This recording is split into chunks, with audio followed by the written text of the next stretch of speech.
Quand vous démarrez l'analyse technique, on vous dit que le MACD c'est génial, que lorsque ça croise à la hausse il faut acheter, lorsque ça croise à la baisse ça descend et lorsque ça recroise à la hausse ça monte encore, etc. Pourtant, même si ça fonctionne bien, il y a quand même beaucoup mieux, c'est ce qu'on va voir dans cette vidéo.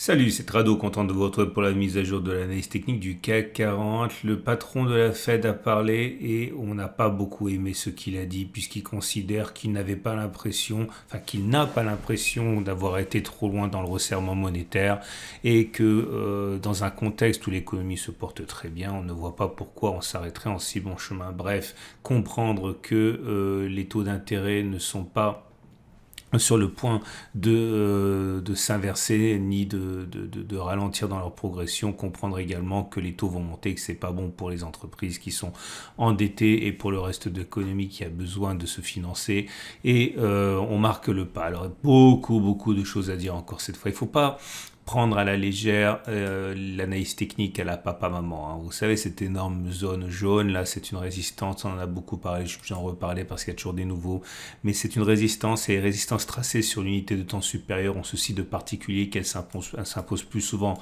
que l'inverse aux unités de temps inférieures. Comprenez aussi donc que nous sommes dans une zone délicate à négocier pour les haussiers, et c'est pour ça qu'actuellement, eh bien, non seulement j'ai un biais baissier qui jusqu'à présent ne m'a pas vraiment réussi, mais surtout c'est pour ça également que l'on renacle à progresser, et tous les éléments baissiers doivent vraiment être surveillés de près. La fameuse vague de Wolf dont j'ai parlé également à moult reprises et qui n'a pas été invalidée, parce que pour qu'elle soit invalidée, il faudrait qu'on clôture au-dessus du point 5. Ici, vous voyez qu'on est passé au-dessus, mais on n'a pas clôturé au-dessus du point 5 avec en ligne de mire l'objectif d'aller chercher le point 4. On a également un turtle soup qu'on a mentionné hier, un plus haut de 20 séances ici. Et avec une clôture en dessous du précédent plus haut de 20 séances, je suis obligé d'aller vite regarder la vidéo d'hier. Et également aujourd'hui la confirmation de cette soupe de tortue avec eh bien une bougie de baisse tout simplement, hein, et qui n'a pas une forme anodine elle non plus, puisque nous sommes sur un pin bar. Alors un pin bar, vous savez qu'il y a plusieurs façons de le décrire, mais ce que je retiens d'un point de vue purement statistique, probabiliste, mathématique, factuel, appelez ça comme vous voulez, c'est que le corps ici se retrouve confiné dans les 38,2% de Fibonacci. Clairement, vous prenez le plus haut, vous prenez le plus bas, vous mettez les Fibos, et vous voyez bien que le corps ne monte pas au-dessus des 38,2%. C'est ce qu'on peut considérer comme étant un pin bar, et on l'a testé récemment. On sait très bien qu'il y a beaucoup plus de chances pour que l'on aille plus bas plutôt que non. Par exemple, ici vous avez un pin bar et vous voyez qu'on a plongé. Ici on avait un pin bar qui n'a pas fonctionné forcément très bien, mais en tout cas qui a produit quand même une baisse. Là vous avez un pin bar qui n'a pas bien fonctionné. Là vous avez un pin bar qui a très bien fonctionné. Bref, on a un pin bar ici. Et on a également une étoile du soir. L'étoile du soir, c'est ça. L'étoile du soir, c'est 3 bougies. La première doit être verte, la troisième doit être rouge, celle du milieu peut être verte ou rouge. On ne fait pas attention aux mèches, on regarde simplement les corps, et il faut qu'il y ait une absence de chevauchement entre le corps 1 et le corps 2 d'une part, et entre le corps 2 et le corps 3 d'autre part. C'est le cas ici, puisque seules les mèches se chevauchent, mais pas les corps. La dernière étoile du soir, étoile du soir, s'est produite, laissez-moi réfléchir, récemment, mais je m'en souviens plus. Bon, regardez les vidéos précédentes, mais on sait que ça fonctionne pas trop mal non plus, les étoiles du soir. Hein. J'essaie de vous en trouver une, forcément au moment où je cherche, je le vois pas. Mais bon, je vais arrêter de chercher. Ah voilà, là vous avez une étoile du soir. Ok. Et donc à partir de là, effectivement, on a vraiment des éléments qui militent pour une prudence absolue. Alors vous allez dire, et vous aurez raison, que c'est pas la première fois que mon biais baissier me joue des tours, et vous aurez bien raison de me tenser là-dessus, mais voilà, je ne peux pas changer ma façon de faire. On a une résistance trimestrielle, on a des signaux baissiers, et bien je suis baissier a priori. Hein. On a le gap ici, alors faire attention à ce gap parce que on a une semaine à peu près pour le combler. Si on le comble, eh bien il s'agira d'un gap commun. S'il s'agit d'un gap commun, ça veut dire que statistiquement on est dans un trading range, et trading range ça veut dire qu'on est parti sans doute pour évoluer dans cette zone là, ce qui laisserait encore de la marge de manœuvre pour baisser. Hein. Les éléments techniques, le SAR a été cassé, on l'a vu, à la hausse, mais il n'a pas encore produit les objectifs souhaités, hein, puisque lorsque l'on casse le SAR à la hausse, normalement on a une progression haussière qui est statistiquement importante, hein, comme ça a été le cas par exemple ici, les petits points rouges. Ok, petits points rouges cassés, ils deviennent des petits points verts. Le SAR est cassé à la hausse, ça a donné une hausse. Il y a d'autres exemples, il y en a plein, vous en trouverez plein. Là, par exemple, vous avez également le SAR qui a été cassé à la hausse. Je suis pas en train de dire que ça fonctionne tout le temps, hein, mais voilà, ça fonctionne plus souvent que l'inverse. Et en l'occurrence, ici, le SAR a été cassé à la hausse. Ce qui m'intéresse surtout, c'est de vous montrer, parce que voilà, je vous dis très souvent que les signaux baissiers fonctionnent beaucoup moins bien que les signaux haussiers sur les actions et le CAC 40, les indices. Et là, justement, je voudrais vous parler de quelque chose qui fonctionne très très bien à la hausse comme à la baisse. Bon, comme d'habitude, hein, ça fonctionne mieux à la hausse qu'à la baisse, mais ça fonctionne quand même pas trop mal à la baisse. Et je vais vous montrer ça. Il s'agit du MACD, mais MACD est utilisé de manière assez on va dire, rare, hein, puisque généralement, ce qu'on regarde lorsque l'on débute l'analyse technique, c'est le croisement MACD signal, comme ça. Ouais, lorsque le MACD croise en signal. Ça donne généralement quelque chose qui fonctionne pas trop mal. Vous voyez là le MACD a croisé à la hausse ici, ça monte. Le MACD a croisé à la baisse ici, ça descend. Voilà, mais il y a une façon quand même un peu plus efficace d'utiliser le MACD. Je vais vous en parler maintenant. C'est le non-croisement baissier.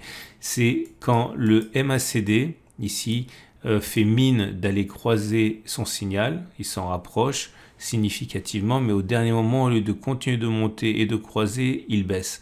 C'est ça qu'on appelle un non-croisement baissier. Et on va voir si on peut gagner de l'argent avec cette stratégie, sachant que c'est un signal qui est rare. Ok, donc je vais vous montrer quelques exemples qui ont bien fonctionné. Et le premier exemple, il est là. Vous voyez, là. Ici. Alors, j'ai ajouté des règles parce que quand on veut tester, il faut absolument un ensemble de règles strictes parce que sinon vous ne pouvez pas backtester, c'est pas sérieux. Donc, je voudrais que, au moment où le signal se produit, il faut que le MACD descende et que son signal descend aussi. Il faut qu'ensuite il remonte. C'est pour ça que j'ai un code couleur vert, comme ça on voit bien quand ça monte.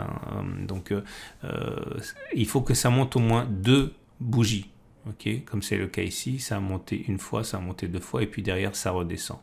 Et là j'ai mis donc 3 pouces verts parce que une fois que le signal de non-croisement baissier a été donné, c'était sur cette bougie-ci, et bien vous voyez que sur cette bougie-ci, si on prend la distance au stop de protection, le stop de protection étant mis au-dessus du plus haut du cycle haussier du MACD, bref sur ces deux bougies-là.